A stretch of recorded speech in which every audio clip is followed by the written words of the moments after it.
ज्यादा नहीं हो गया? इतनी खौफनाक जबरदस्त lines. Thank you for appreciating, है ना। और ये जो खास तौर पे पिछले एपिसोड्स में जो कामयाब ने उसको सुनाई है ना, और वो जो गिल्ट अब उसमें आया है आयरा में, और आयरा ने कहा है कि बस मैं तुमसे ताल्लुक बनाने के लिए सारे ताल्लुक तोड़ दूंगी। ये कहाँ से आइडियाज आ रहे हैं, कहाँ से ये लाइनें इतनी जबरदस्त? आइडियाज तो स्टोरी के साथ आते रहे, जैसे कहानी चलती गई, प्रोग्रेस होती रही, तो उसके बाद फिर जो कामयार का कैरेक्टर था, आपने देखा होगा कैसे उसकी पूरी एक चेंज आई है ड्रामा में उसके कैरेक्टर में, एंड कहाँ से शुरू हुआ था और कहाँ आकर and up bad boy good boy बना, फिर बना, फिर बैड बॉय बन गया, फिर बैड बॉय बन गया। बिकॉज बैड बॉय बना इसके लिए कि जो उसने सब कुछ किया, जिसके लिए किया, उसने ट्रस्ट नहीं किया उसके ऊपर। बात तो है तो कहानी बिल्कुल मुआशरे की कहानी।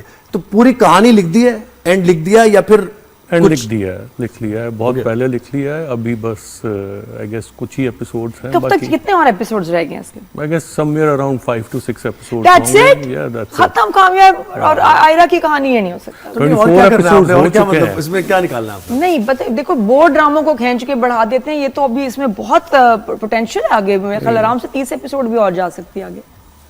नहीं फिर बोर हो जाएंगे, आप लोग ही बोर हो जाएंगे। अच्छा मुझे मतलब एक चीज ऐसी है, एज अ व्यूअर मैंने देखा वो जो सारा खुल गया ना मामला कि भाई ये कॉन्स्पिरेसी थी, साजिश थी, उस लड़की को इस्तेमाल किया गया, लड़की को भी पता चल गया। मुझे लग रहा था कि वो क्लाइमैक्स आके बस वो ठीक है, खत्म हो गया, हैप्पी एंडिंग हो गई। वहां से ये स्टोरी फिर आगे बढ़ी तो जरा सा कहीं ना कहीं लिंगर ऑन किया, स्ट्रेच किया उसको, ओवर स्ट्रेच किया, माफ नहीं किया मुझे लगा। वैसे नहीं, देखें होता क्या है कि आप 6, 7, 8 एपिसोड इसी बात पर खींच लेते हो कि ये सब कुछ हुआ, अब जब तक ये खुलेगा ना उसमें आप 6, 7 एपिसोड खींच लेते हो। मैं खुद बोर होने लगता हूँ, तो मुझे लगता है कि व्यूअर भी बोर होता है। तो जिस एपिसोड में ये हुआ है, राइट उसके 2 एपिसोड के बाद सारी बात खुल गई है, बिल्कुल खुल तभी आपका व्यूअर जो है ना वो आपके साथ सिंसियर रहता है, एंगेज रहता है, लिंगर ऑन नहीं किया जा रहा है। लेकिन खुलने के बाद क्या रह गया? बस खुल गई, बहुत कुछ रह गया ना, तो आपको ड्रामा देखना पड़ेगा। हाँ, देख रहे हैं, मुझे लगता है शादी होगी और ये बड़ा जुल्म करेगा इसके साथ, इसको टॉर्चर करेगा।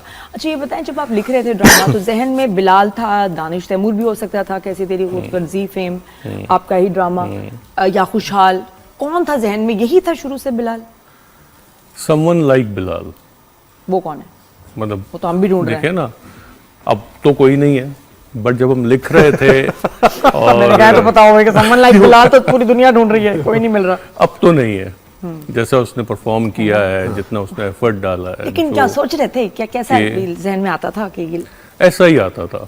मतलब देखे ना, आप जब लिख रहे होते हैं तब आप किसी को इमेजिन नहीं करते हो, आप एक पर्सनालिटी तो बनाते हो कि ऐसा होगा, टॉल होगा, हैंडसम होगा, चलेगा तो उसको सब मुड़कर देखेंगे, स्केच बना लेते हैं, लेकिन स्केच होता है, बट उसकी शक्ल नहीं होती है आपके पास। हानिया भी नहीं थी जहन? नहीं, हानिया भी नहीं थी। और जब पता चला कि ये कास्ट होगी, मुसद्दिक ने बताया? नहीं पता चला, आपने रिकमेंड किया? नहीं, रिकमेंड तो हम करते हैं, बट ऐसे नहीं है ना कि आपको सब कुछ मिल जाए। अच्छा क्या रिकमेंड किया था? होता ना इनिशियली जहन में और भी ऑप्शंस होंगी, वो क्या थी ऑप्शंस? देखिए, हम जब 14-15 एपिसोड पर पहुंचे तो नदीम बेग वो सिग्मा में होते हैं, उनको उनकी एक होता है ना वैलिडिटी कि ये जो है स्क्रिप्ट ये बहुत अच्छा है और बेस्ट कास्ट होनी चाहिए। क्या ऑप्शंस थी उस जमाने में, उस टाइम पे? उस जमाने में कुछ और ऑप्शंस थे उनके पास, बट फाइनली जैसे बताए ना राधे, और क्या लग रहा था कि फिट टाइम, बट फिर भी 2-3 जो एक ही ज़ाहिर उसके हैं ना, कंटेम्परेरीज हैं, डेट्स देखनी, फिर ये देखना ज्यादा सूट करेगा, लेकिन 3-4 ऑप्शंस तो होंगी ना, बताएं।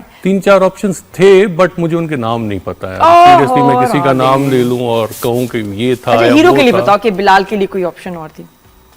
हीरो के लिए मैंने 3-4 नाम सजेस्ट तो किए थे, फॉर सपोज नहीं, फहद मुस्तफा नहीं थे, बिकॉज मुझे लगता था कि बिलाल हो जाए या आपके पास समवन लाइक अहद हो जाए, या आपके पास समवन लाइक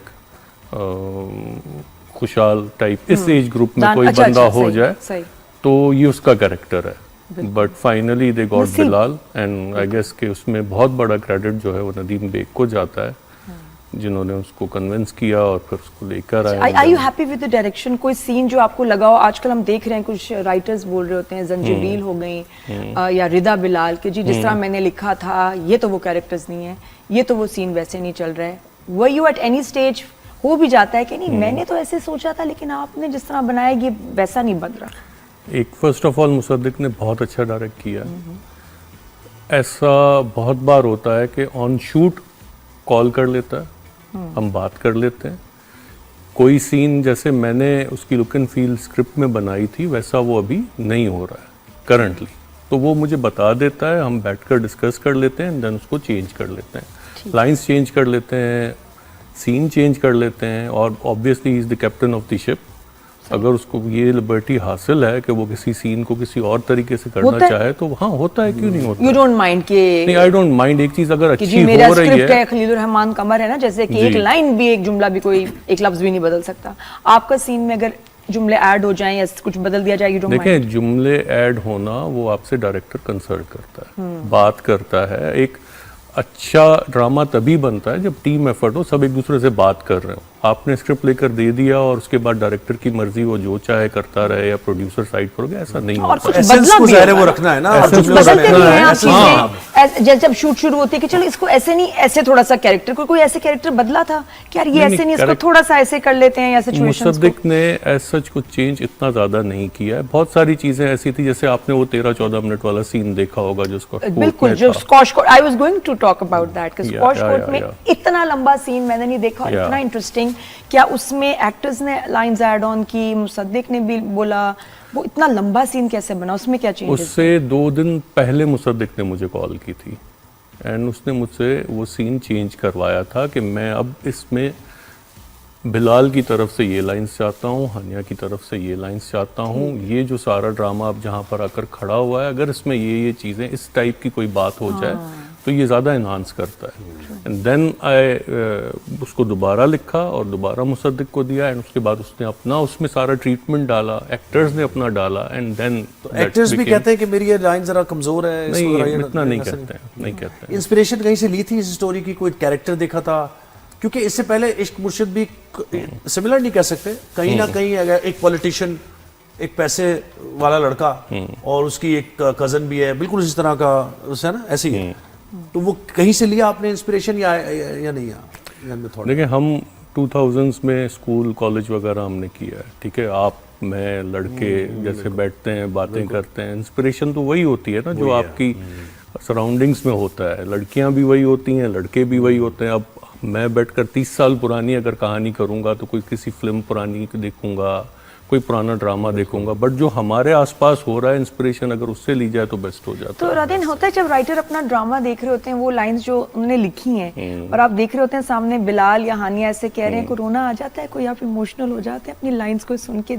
अब तो नहीं आता है इतना, पहले जब फर्स्ट टाइम हुआ था, फर्स्ट टाइम आप अपना नाम देखते हो, फर्स्ट टाइम आप देखते हो, ये मैंने कोई ऐसी लाइन जिसमें रो पड़े होंगे यार कितनी प्यारी बोली है, अब तो याद भी नहीं है, बट अभी नहीं होता है। बट हाँ लाइंस देखकर अप्रिशिएट बंदा करता है कि तो होगा ना काम यार। और